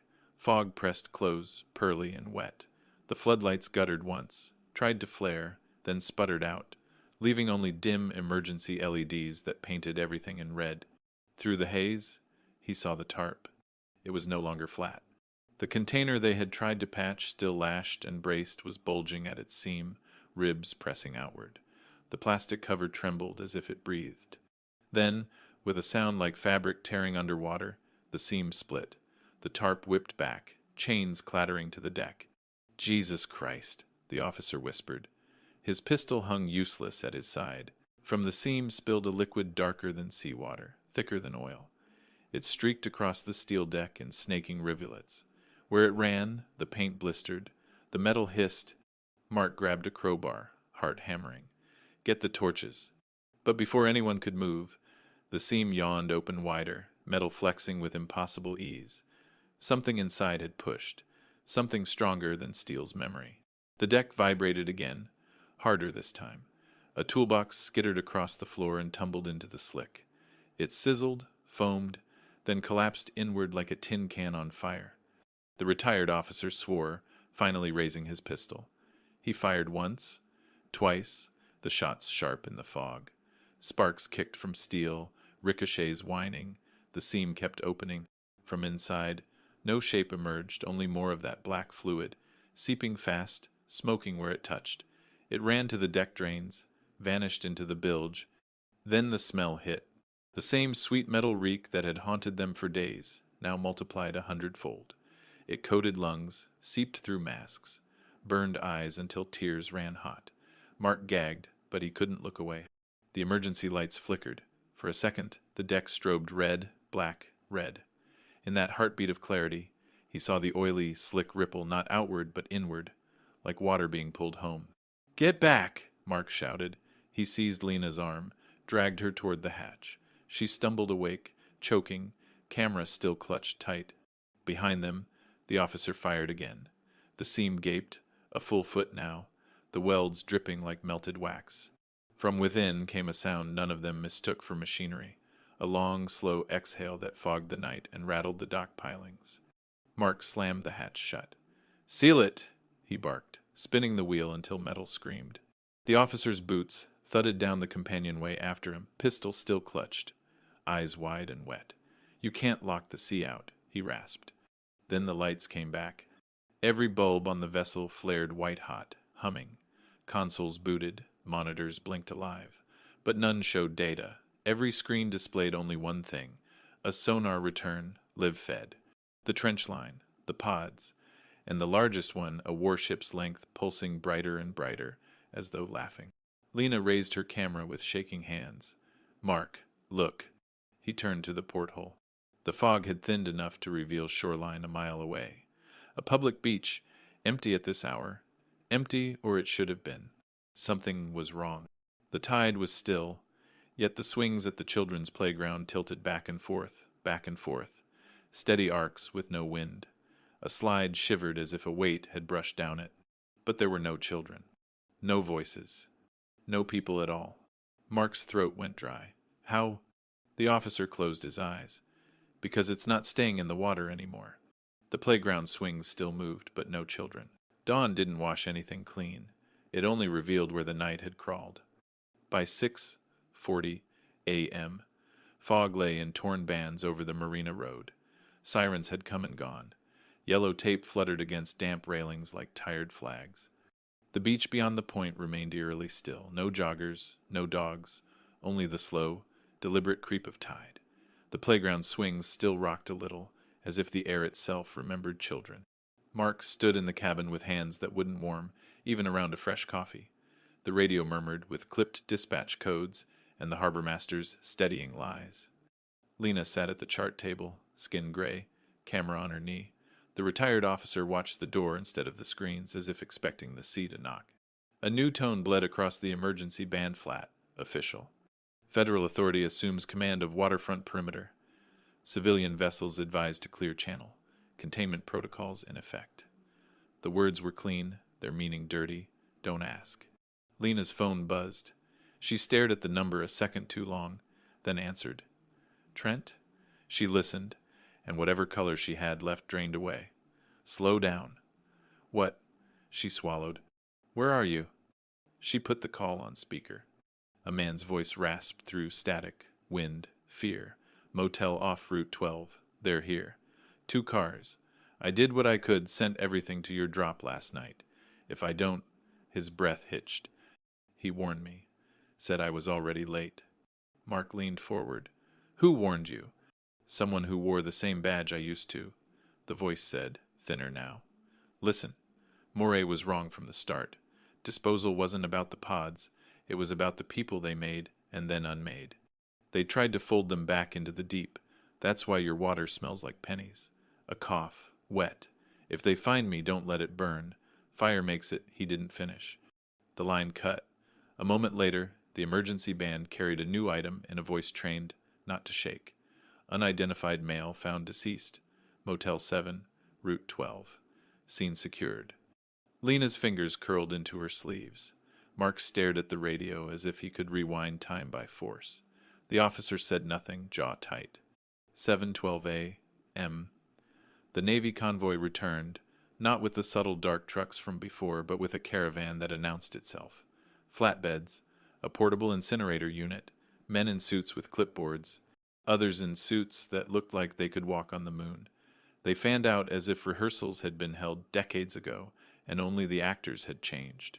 Dr. Holloway, a woman in an unmarked windbreaker called, though she didn't wait for confirmation. You will clear your team. This is a federal hot zone. Mark met her on the aft deck, wind slapping at his jacket. One of ours is in a hospital or a van or a ditch. Another can't speak. Your zone was our deck first. Her eyes were the color of stainless steel, and now it's ours. The portable incinerator unfolded itself like a cruel flower petals of heat shield, a throat lined in ceramic. 4 men wheeled in a steel coffin stamped with biohazard sigils. Mark didn't need the stenciling to know what lay inside. The container they'd dragged away at midnight came back like a debt. They positioned it with precision, bordering on reverence. A man with a tablet read off temperatures, airflow, feed rate. Another checked a row of red canisters. The retired officer stood just inboard of the tape, arms folded so hard his knuckles went bloodless. They tried this before, he said softly. Not to anyone, maybe not even to himself.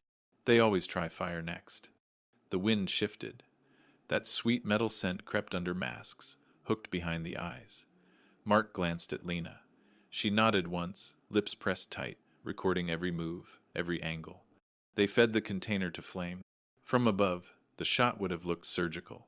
A box sliding into a mouth of light, heat warping air into liquid. The unit roared, fans howled. The ceramic throat went from orange to white. The tablet man called numbers like a prayer, 1600, 17, hold at 18. The air wavered as if the marina were seen through a desert road. At first, the box obeyed physics.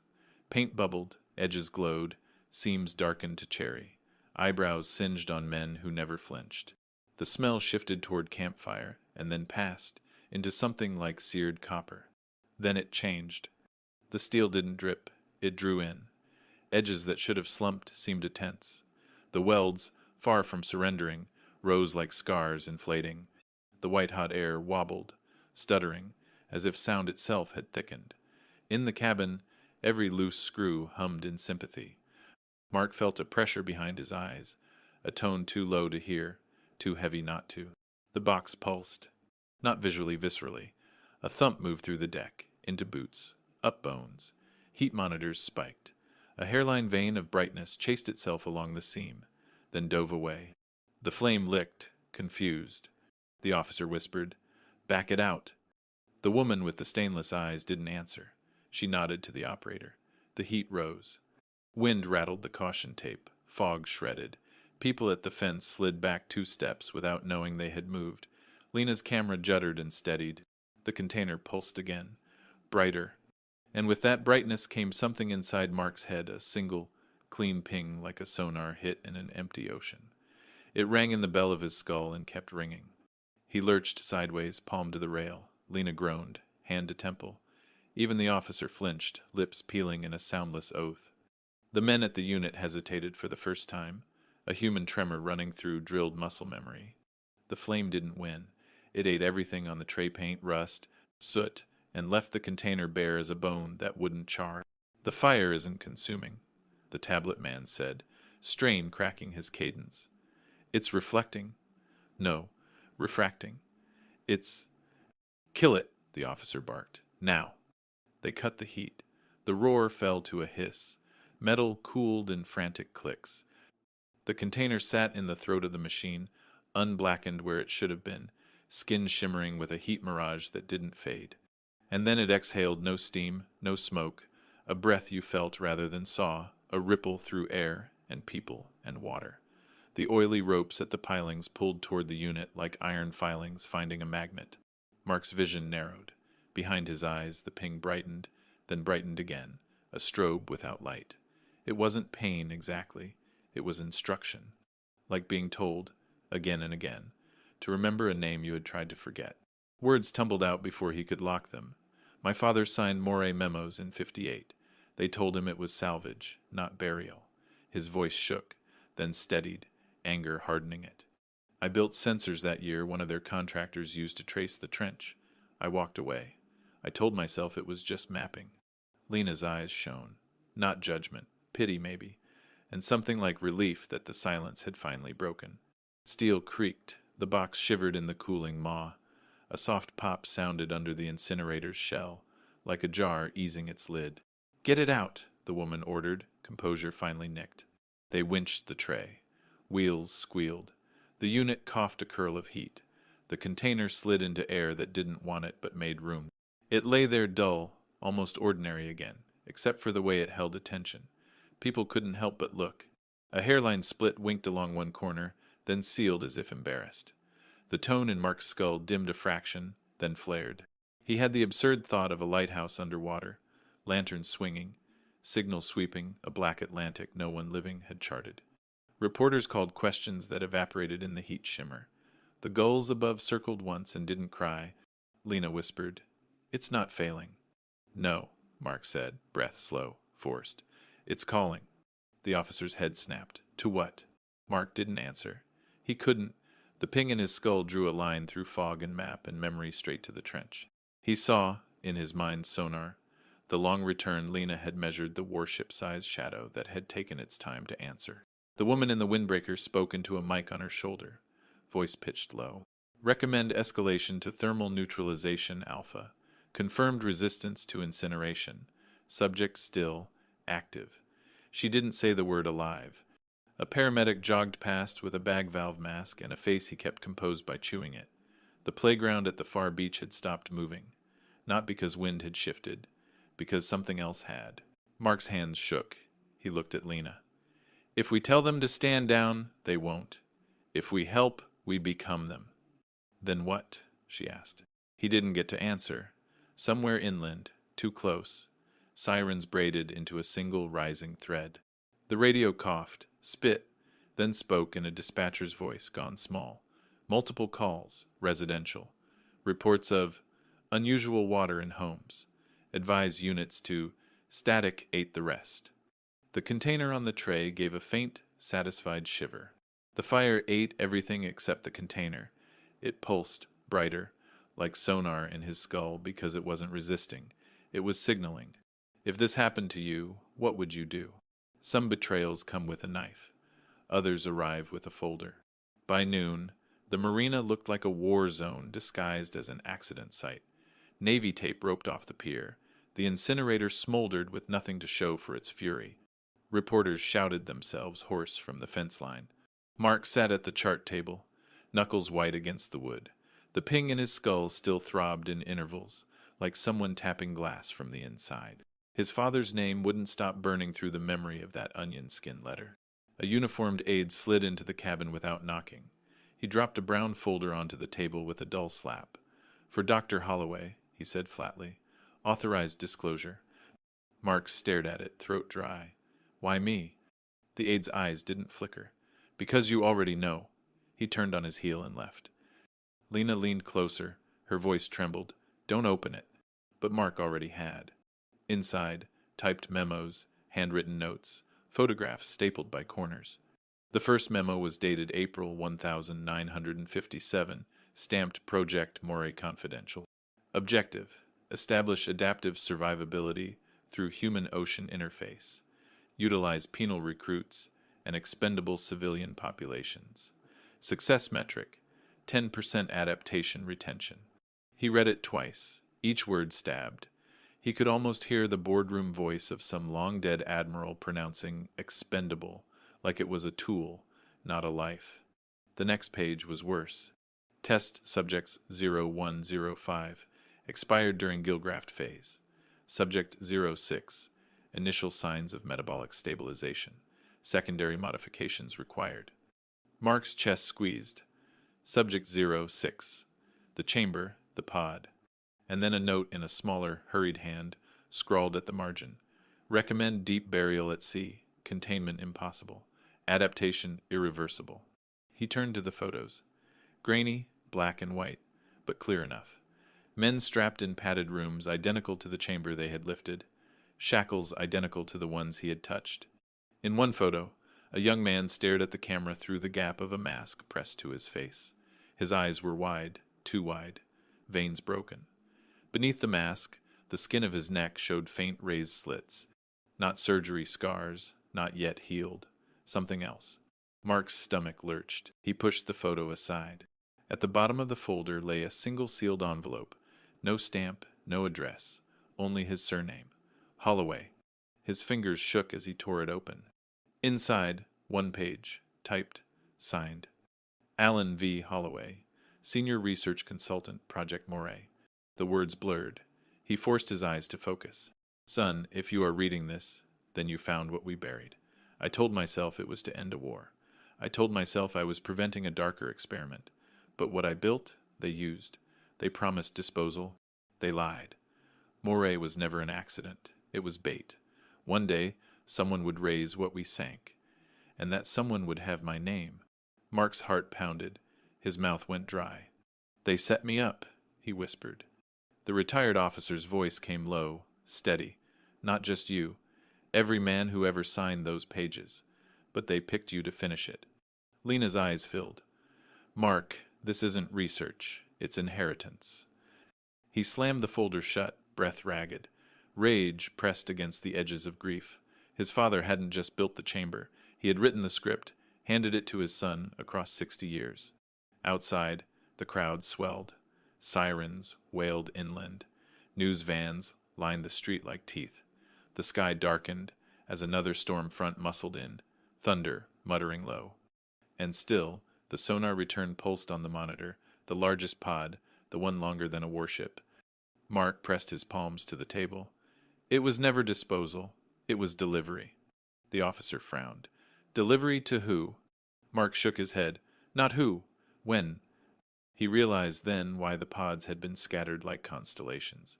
Not just to hide them. To wait. The ping inside his skull spiked, a sharp, echoing ring. He staggered, palm slamming to his temple. Through the pain, he heard a whisper that wasn't in his ears. 06 has signaled. Others will answer. Lena's breath caught. It's not signaling us, it's signaling them. The room went silent, save for the muted throb of sonar. Outside, the beach lay still. The swings no longer moved.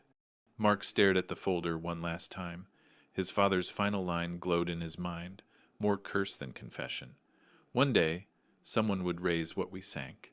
He clenched his fists. That someone was him. The pods weren't lost accidents of history. They were planted bait to be raised. Mark hadn't stumbled on a secret. He had been chosen long before he knew it. The last page of the folder wasn't blank after all. At the bottom, in faint type, a final note read, 1 vial unaccounted. Beneath it, a second line burned colder. And it wasn't missing. It was gone. The water never gave back what it kept. It only learned your name and carried it further out. By the end of that week, the marina wore new rules. A chain-link fence rose where the crowd had stood, wound with plastic slats to blind the curious. Federal seals hung crooked on the gate like medals on a tired chest. The portable incinerator was gone, leaving rectangle scorch marks ghosted on the planks. The boards still held a sweet metal tang that no hose could wash away. Mark Holloway signed 3 different statements, and none of them said what mattered. One was for the county, one for a federal office that didn't print its name, and one for a lawyer Lena swore existed. He wrote in a careful hand and felt each letter like grit under a tooth. He gave them the dates, the clips, the coordinates. He did not give them his father's last page. That went into an envelope that went into a safe that went somewhere not on any map. By the second Monday, a press release filtered through local radio like a stone skipping. Coastal Chemical Incident Containment complete. No risk to public.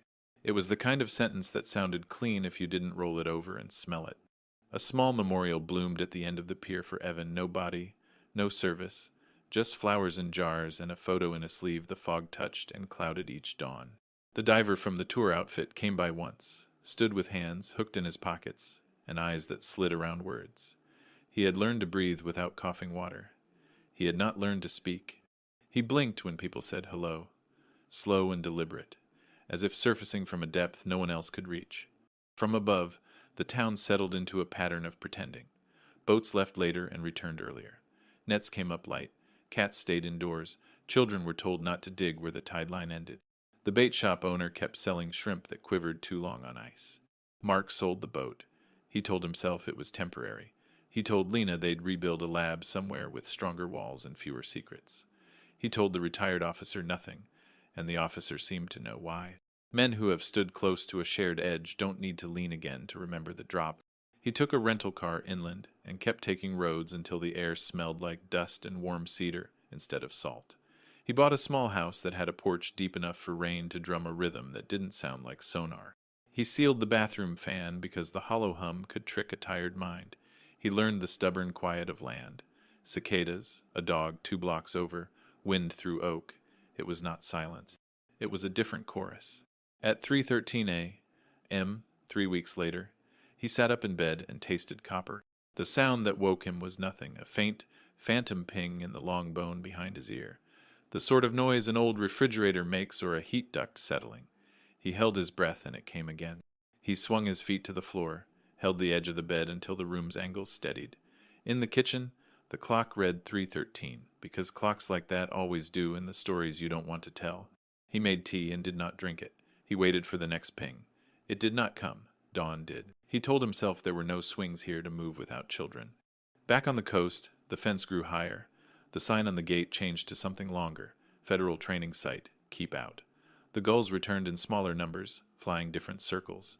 Some afternoons, the rainbow sheen around the pilings braided itself into long ropes, then thinned and unwound like hair in slow current. No one measured pH at the public tap anymore. It had been declared stable. The stable number tasted like a penny under the tongue. A journalist with stubborn eyes ran 3 pieces that made nobody comfortable. Buried pods, buried past. Who owns a secret ocean? And 6 boxes, 1 town. She called Lena twice. Both times Lena talked about currents and thermoclines, never about a letter with a familiar name at the top. The 3rd time she called, she asked, "Did you smell it?" And Lena hung up because some questions are doors. The retired officer came to Mark's inland porch only once. He sat on the rail and didn't drink his coffee. They watched rain batter the hibiscus someone else had planted years ago. "They'll move whatever they can lift," he said, "and leave whatever lifts itself." He didn't add "you can't weld a tide." He had said it already, and the air had kept it. "When it stops calling," Mark said, "maybe it will sleep." The officer looked at him the way men do when they respect you too much to lie. "It won't stop," he said. "It only changes who can hear." On a Tuesday, a school reopened 2 miles inland from the bay. The children ran out at recess and did what children do, tested fences, traded candy, dared the one with the gummy shoes to lick the flagpole. When the bell rang, the janitor found a stripe of iridescence along the lowest rung of the jungle gym ladder, no wider than a shoelace. He wiped it with a rag and threw the rag away, then tied the bag and tied it again. That afternoon he drove the trash to a different bin than usual without knowing why. On a Thursday, a storm threaded lightning through the Gulf, and the fence at the marina hummed in a low key you could feel in your teeth. The harbor master stood inside his office with both hands on the counter and told a tourist from Ohio, "Unfortunately, no charter today," in a voice that didn't want to say ever. On a quiet Sunday, the church by the water held a service for those we lost to confusion. It was the sort of phrasing that fit in a bulletin and landed like a small stone when spoken aloud. People cried anyway, because crying felt like ballast. Mark learned the back roads to a farmer's market that didn't sell fish. He walked the aisles and bought peaches with fuzz that warmed his palms and tomatoes that smelled like Sunday. In line, he caught the sweet hint of metal and almost turned, almost asked, almost said, "Do you smell that?" But the woman behind him was pregnant and humming, and the man at the stall was weighing okra, and the sound was only a refrigerator starting up somewhere behind the wall. At night, he watched old family VHS tapes until the colors bled into each other and the edges of faces went soft. In one, his father stood in a windbreaker on a pier, hair lifting, hand on Mark's shoulder. The camera shook as if someone were laughing. The tape hissed where it had been left on a hot dashboard in 1993. When the wind hit the microphone, it made a low hum that sounded a little like a groan pulled up from below. He turned the volume down and watched without hearing. Some mornings, Lena emailed coordinates and numbers that meant we're still here without saying it. Some nights, the retired officer didn't call, and Mark knew that meant we're still here too. The big return on the private map Lena kept didn't go away. It shifted sometimes, the way a sleeper rolls and takes the sheet with them. Summer leaned into fall. Tourists came back with different appetites. The bait shop tried selling shirts.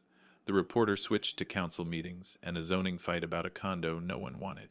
The fence gathered rust along its bottom rail, where salt always wins. One evening near dusk, Mark drove back to the water alone and parked where the view was mostly chain link and memory. He stood outside the gate like any other man who had worn his share of regret, smooth with thumb and time. The harbor was quiet because wind had gone elsewhere, and the pilings creaked like old chairs, and something somewhere far below answered with a tone he thought only he could hear. He put his hand on the fence, felt a faint tremor move through the wire, and told himself it was a truck on the causeway. He stayed an hour and left with the taste of penny and flowers caught behind his molars. On the way home, he passed the playground. The swings hung still. He didn't look twice because sometimes mercy is choosing the angle. The ocean remained. The row of buried pods remained. The largest shadow remained, long as a warship and patient as a winter. The one vial the folder said was gone remained gone. None of those facts argued with each other. They sat together like stones at low tide, slick with a sheen you could see if you stood close enough and wanted to get your shoes wet. Change lay where it always had, in the seam between what people knew and what they agreed to say. Mark slept some nights, badly most. He learned the exact pitch of his refrigerator and the exact silence when power blinked. He kept his phone charged. He kept his father's letter in a place where water couldn't find it. He kept a promise no one had asked him to make. The town learned to talk around a thing. The Navy learned to talk through one. The sea, as ever, learned everything and told nothing. And sometimes, when fog rolled off the bay and pressed its cool cheek against the docks, old men at the bait shop swore they heard the long, slow groan of something turning far below the pilings, the smell of rust and something sweet walking the planks before dawn. And sometimes, the dock groans like something still chained below.